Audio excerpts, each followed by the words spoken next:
Hello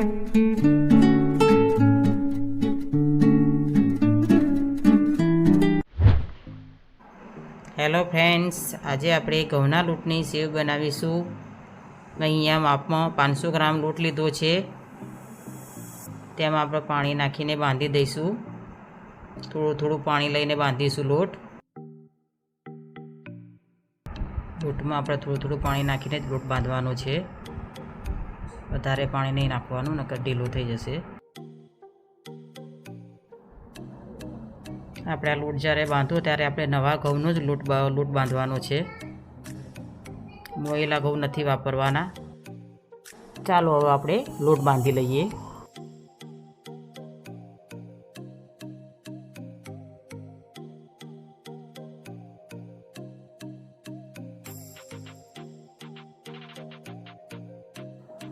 જો આપણે લોટ બંધાઈ ગયો છે।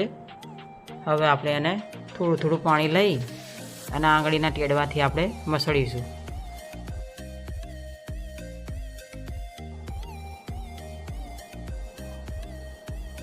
અને મસળતું રહેવાનું આપણે। જેટલો તમે મસળશો એટલું સેવ સારી પડશે આપણી। હવે આપણે એને ઢાંકી દઈશું 5 મિનિટ માટે। જો આપણે ઘઉં ચાળવાનો ચાણો લેવાનો છે। તમારા પાસે ગમે તે કોઈ બી કાણાવાળું હોય તે લઈ લેવાનું અને તેની ઉપર આપણે કપડું બાંધી દેવાનું।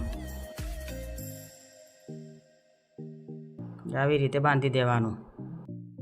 બાંધી અને જો જાળી બતાવું છું તમને, તમારે જે ગમે તમે જાળી લઈ શકો છો। ઝીણી પણ લેવાય અને મોટી સાઈઝની પણ લેવાય, પણ બને ત્યાં સુધી તમે ઝીણી લેશો એટલી સારી, તેની સેવ સારી બને છે। હવે આપણે સંચામાં તેલ લગાવી દઈશું। અંદર ફરતે જાળી પણ લગાવી દેવાનું, અંદર બી લગાવી દેવાનું, એટલે લોટ તમે આપણે ચોંટે નહીં। લોટ પણ કેટલો સરસ બંધાઈ ગયો। જો આ રીતનો લોટ બાંધવાનો છે, ઢીલો નથી રાખવાનો। લોટને આ રીતે તમારે જોઈ લેવાનો કે લોટ સરસ બંધાઈ ગયો છે।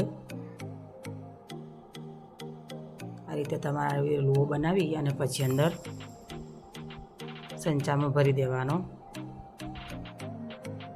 જો આ રીતે લોટ બાંધી દીધો, હવે એને આપણે તેલવાળો કરી દઈશું। તેલ પણ બહુ નહીં લગાવવાનું, ઓછું લગાવવાનું। બહુ વધારે પડતું તેલ લગાવવાથી સેવમાં કડવાશ આવી જશે। હવે આપણે સંચામાં મૂકી દઈશું। આવી રીતે આપણે બીજો લોયો પણ તૈયાર કરીને અંદર ભરી દઈશું। તેલ લગાવી દઈશું ઉપર થોડું, પછી આને બંધ કરી દઈશું આપણે।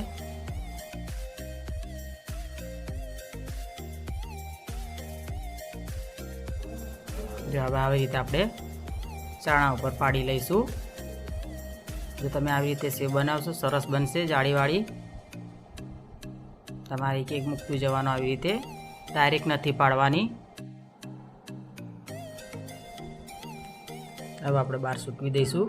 તમે તાપમાં પણ સૂકવી શકો છો અને ઘરમાં પણ સૂકવી શકો છો। તાપમાં તમારે 2 કલાકમાં સૂકી જશે અને ઘરમાં તમારે 4-5 કલાક લાગશે। અહીંયા જો આપણે સેવ બહાર સૂકવી તે તૈયાર થઈ ગઈ છે।